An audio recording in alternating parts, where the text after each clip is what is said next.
आज से लगभग 50-60 साल पहले, जब न मोबाइल थे, न इंटरनेट, न टीवी हर घर में मौजूद था, तब लोगों का मनोरंजन पूरी तरह लोगों के बीच बैठकर होता था। उस समय इंसान अकेले कम और एक दूसरे के साथ ज्यादा समय बिताता था। शाम होते ही गांवों और कस्बों की जिंदगी बदल जाती थी। खेतों से काम खत्म करके लोग घर लौटते, जल्दी खाना खाते और फिर शुरू होता असली मनोरंजन।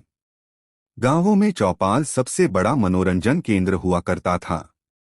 बड़े बुजुर्ग बरगद या पीपल के पेड़ के नीचे बैठते, हुक्का चलता, चाय बनती और घंटों बातें होती। कोई पुरानी वीरों की कहानी सुनाता, कोई मजेदार किस्सा, तो कोई भूत प्रेत की डरावनी बातें। लोग इतनी दिलचस्पी से सुनते थे कि समय का पता ही नहीं चलता था। बच्चों के लिए यही सबसे बड़ा मजा होता था। उस समय रेडियो मनोरंजन का राजा था। जिसके घर में रेडियो होता, उसके घर के बाहर शाम को लोगों की भीड़ लग जाती। लोग फिल्मी गाने सुनते, समाचार सुनते और क्रिकेट की कमेंट्री सुनते। बिना का गीतमाला जैसे कार्यक्रम लोगों के दिलों पर राज करते थे। जब मोहम्मद रफ़ी, किशोर कुमार या लता मंगेशकर के गाने बजते, तो लोग चुपचाप बैठकर पूरे ध्यान से सुनते। गानों का इंतजार किया जाता था, क्योंकि उस समय मनचाहा गाना तुरंत चलाने की सुविधा नहीं थी।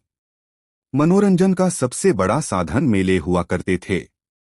गांवों और कस्बों में जब मेला लगता, तो लोग कई दिनों पहले से तैयारी शुरू कर देते। बच्चे नए कपड़े पहनते, महिलाएं सजती और पूरा परिवार मेले जाता। वहां बड़े बड़े झूले होते, जादूगर खेल दिखाते, बंदर का तमाशा होता, कठपुतली नाचती और लोकनृत्य होते। लोग घंटों घूमते रहते और वही उनके लिए सबसे बड़ी खुशी होती। उस समय नौटंकी और लोकनाटक भी बहुत लोकप्रिय थे। खुले मैदान में रात भर नाटक चलते। लोग जमीन पर बैठकर राजा रानी की कहानियां, धार्मिक कथाएं और वीर योद्धाओं की गाथाएं देखते। कलाकार इतने शानदार अभिनय करते थे कि लोग रोने लगते, हंसने लगते और पूरी कहानी में खो जाते। कई बार पूरा गांव रात भर जागकर नौटंकी देखता था। बच्चों का मनोरंजन पूरी तरह खेलकूद में था। बच्चे सुबह से शाम तक बाहर खेलते रहते।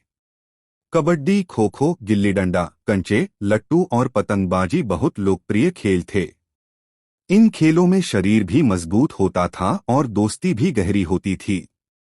उस समय बच्चे घर के अंदर कम और मैदान में ज्यादा दिखाई देते थे। सिनेमा भी उस दौर का बहुत बड़ा मनोरंजन था। लेकिन हर कोई रोज फिल्म देखने नहीं जा सकता था। लोग कई दिनों तक पैसे बचाते और फिर परिवार या दोस्तों के साथ सिनेमा हॉल जाते। फिल्म देखना किसी त्योहार से कम नहीं माना जाता था। लोग नए कपड़े पहनकर जाते, टिकट के लिए लाइन लगाते और पूरी फिल्म बड़े ध्यान से देखते। फिल्म के गाने महीनों तक लोगों की जुबान पर रहते थे। धार्मिक कार्यक्रम भी मनोरंजन का हिस्सा थे। रामलीला, कीर्तन, कव्वाली और भजन संध्या में हजारों लोग इकट्ठा होते। पूरी रात गाना बजाना चलता और लोग खुशी से उसमें शामिल होते। त्योहारों के समय तो माहौल और भी रंगीन हो जाता था। होली में ढोल बजते, दिवाली में लोग एक दूसरे के घर जाते और ईद पर पूरे मोहल्ले में खुशी का माहौल होता। उस समय परिवार ही सबसे बड़ा मनोरंजन था। रात को खाना खाने के बाद लोग साथ बैठते, बातें करते, हंसी मजाक करते और देर रात तक समय बिताते। गर्मियों में लोग छतों पर सोते और तारों भरे आसमान के नीचे कहानियां सुनते। पड़ोसी भी परिवार जैसे होते थे। लोग एक दूसरे के घर बिना बुलाए चले जाते और घंटों बैठते। उस दौर में मनोरंजन सिर्फ समय बिताने का तरीका नहीं था, बल्कि लोगों की जिंदगी का सबसे खूबसूरत हिस्सा था। आज की तरह लोग अकेले बैठकर स्क्रीन नहीं देखते थे, बल्कि पूरा गांव, पूरा मोहल्ला और पूरा परिवार मिलकर खुशियां बांटता था। आज तकनीक ने मनोरंजन को आसान बना दिया है। मोबाइल पर हजारों वीडियो और फिल्में तुरंत मिल जाती हैं। लेकिन उस दौर की सबसे बड़ी खूबी यह थी कि लोग कम साधनों में भी ज्यादा खुश रहते थे। उनके पास महंगे गैजेट नहीं थे, लेकिन रिश्तों की गर्माहट थी। शायद यही वजह है कि आज भी जब बुजुर्ग अपने पुराने दिनों को याद करते हैं तो उनकी आंखों में चमक आ जाती है।